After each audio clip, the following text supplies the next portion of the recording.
अच्छा, क्रिएटिविटी और टेक्नोलॉजी, क्या लगता है ये दो बिल्कुल अलग अलग दुनिया है या फिर एक ही सिक्के के दो पहलू?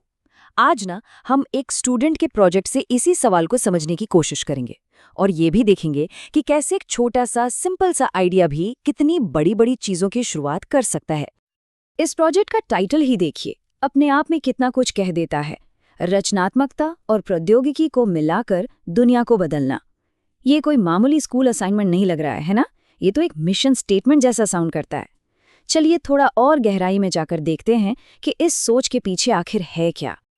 तो सवाल ये है कि क्या इनोवेशन मतलब कुछ नया बनाने का काम हमेशा बड़ी बड़ी लैब्स और कंपनियों में ही होता है, या फिर एक स्कूल का प्रोजेक्ट भी हमें इसके बारे में कुछ जरूरी बातें सिखा सकता है? मेरा तो मानना है सिखा सकता है। तो चलिए इस सफर पर साथ चलते हैं और पता लगाते हैं। देखिए, हर बड़ी खोज की शुरुआत एक छोटे से सवाल से होती है, क्यों? इस स्टूडेंट के लिए वो क्यों था कि भाई हम टेक्नोलॉजी को सिर्फ एक औजार की तरह क्यों देखें? इसे एक इंसानी तजुर्बे, एक ह्यूमन एक्सपीरियंस की तरह कैसे बना सकते हैं? बस यहीं से ये पूरी कहानी शुरू हुई। और ये बात मुझे बहुत अच्छी लगी कि स्टूडेंट ने अपने काम को मानव सेवाओं में कार्य की तरह देखा। मतलब ये सिर्फ कोड लिखने या सर्किट बनाने के बारे में नहीं था। असली मकसद था लोगों की जिंदगी को बेहतर बनाना। और यही तो ह्यूमन सेंटर्ड डिजाइन का सबसे बड़ा उसूल है, जिसे यहाँ बहुत खूबसूरती से पकड़ा गया है। तो ठीक है, सफर शुरू करने से पहले तैयारी तो करनी पड़ती है ना? एक तरह से एक मैप बनाना पड़ता है। तो यहाँ भी इस स्टूडेंट ने पहले उन मेन आइडियाज का एक मैप तैयार किया जो इस पूरी जर्नी के लिए जरूरी थे। ये स्लाइड वाकई बहुत कुछ बताती है। देखिए, स्टूडेंट ने सिर्फ किताबों वाली डेफिनेशन नहीं रट ली, उसने इन कॉन्सेप्ट्स को अपना मतलब दिया। जैसे क्रिएटिविटी का मतलब क्या? अलग तरीके से सोचना। दृढ़ता यानी कि मुश्किलों में हार नहीं मानना। ये दिखाता है कि इनोवेशन की शुरुआत असल में अपने खुद के नजरिए को समझने से होती है। अच्छा, अब बात करते हैं टूल्स की। मतलब इस खोज को पूरा कैसे किया गया? हो सकता है मन में आ रहा हो कि भाई बड़े इनोवेशन के लिए तो बड़ी बड़ी मशीनें और फैंसी लैब चाहिए होती हैं। लेकिन जैसा कि हम आगे देखेंगे, कभी-कभी सबसे पावरफुल टूल सबसे सिंपल होते हैं। जरा देखिए तो सही क्या क्या इस्तेमाल हुआ।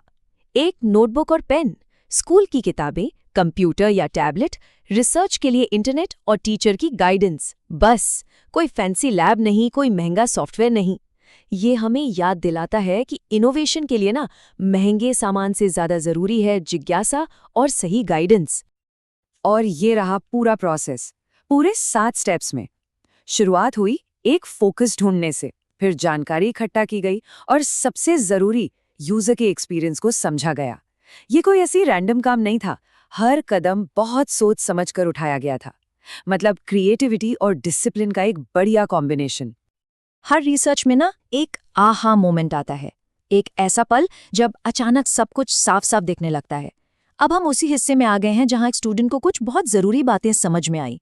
ये वो ऑब्जर्वेशंस थी जिन्होंने पूरे प्रोजेक्ट को एक मतलब दिया। तो सबसे पहली और बड़ी बात क्या समझ आई कि क्रिएटिव आइडियाज सिर्फ चीजों को सुंदर नहीं बनाते, वो उन्हें इस्तेमाल करने में आसान बनाते हैं।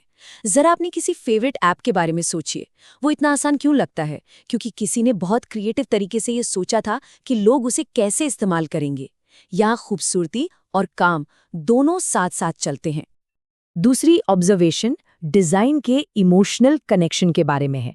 कभी हुआ है ऐसा कि कोई वेबसाइट या ऐप इस्तेमाल करते हुए फ्रस्ट्रेशन हुई हो? वो खराब डिजाइन का नतीजा था। वहीं एक अच्छा डिजाइन हमें टेक्नोलॉजी से जुड़ा हुआ महसूस कराता है। तो डिजाइन सिर्फ ये नहीं है कि चीजें दिखती कैसी हैं, बल्कि ये भी है कि वो हमें महसूस कैसा कराती हैं।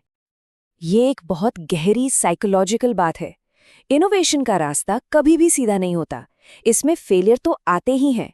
स्टूडेंट ने ये महसूस किया कि अपने आइडियाज पर भरोसा, वो कॉन्फिडेंस ही असली ताकत है जो मुश्किलों से निकलने और आगे बढ़ते रहने की हिम्मत देता है।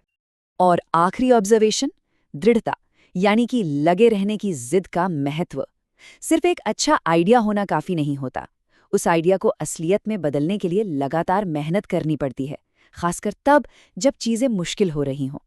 ये एक मैराथन की तरह है, जिससे वो नहीं जीतते जो सिर्फ दौड़ना शुरू करते हैं, बल्कि वो जीतते हैं जो आखिर तक दौड़ते रहते हैं। और ये एक लाइन ये पूरे प्रोजेक्ट का निचोड़ है। टेक्नोलॉजी तब पावरफुल हो जाती है जब इसे लोगों के लिए डिज़ाइन किया जाता है। बिल्कुल सही बात है। टेक्नोलॉजी अपने आप में कुछ नहीं है, उसकी असली ताकत तभी है जब वो हमारी जिंदगी से जुड़ती है, उसे आसान बनाती है। तो ठीक है, इस स्टूडेंट की पूरी जर्नी से हमें क्या सीखने को मिलता है, इसका सो व्हाट क्या है। चलिए अब ये देखते हैं कि इन सब बातों को असल जिंदगी में कैसे इस्तेमाल किया जा सकता है और इससे पर्सनल ग्रोथ कैसे होती है। तो ये जो सीख है ना, ये सिर्फ एक प्रोजेक्ट तक ही नहीं है, ये तो हमारे चारों तरफ है। वो स्मार्टफोन ऐप जो हम इतनी आसानी से यूज कर लेते हैं, स्कूलों में मिलने वाले क्रिएटिव असाइनमेंट्स और यहाँ तक कि आने वाले कल के करियर ऑप्शंस में भी ये सारी चीजें दिखाती हैं कि ये सिद्धांत हमारी रोजमर्रा की जिंदगी का हिस्सा बन चुके हैं। और इस पूरे प्रोसेस से गुजरकर उस स्टूडेंट ने सिर्फ एक सब्जेक्ट के बारे में नहीं सीखा, बल्कि उसे कुछ ऐसे पावरफुल स्किल्स मिले जो जिंदगी भर काम आएंगे, जैसे कि क्रिएटिव तरीके से सोचना, अपने आइडियाज को कॉन्फिडेंस के साथ शेयर करना, रिसर्च करना और हार न मानना। ये वो स्किल्स हैं जो हर मोड़ पर जरूरी होते हैं। और आखिर में एक सवाल है जो सीधे इस स्टूडेंट की जर्नी से ही निकला है। जरा सोचिए, अपने आसपास कोई ऐसी सिंपल सी चीज, कोई प्रोडक्ट जिसे थोड़ा और यूजफुल और थोड़ा और क्रिएटिव बनाया जा सकता है। ये सोचने के लिए एक बहुत ही दिलचस्प सवाल है ना?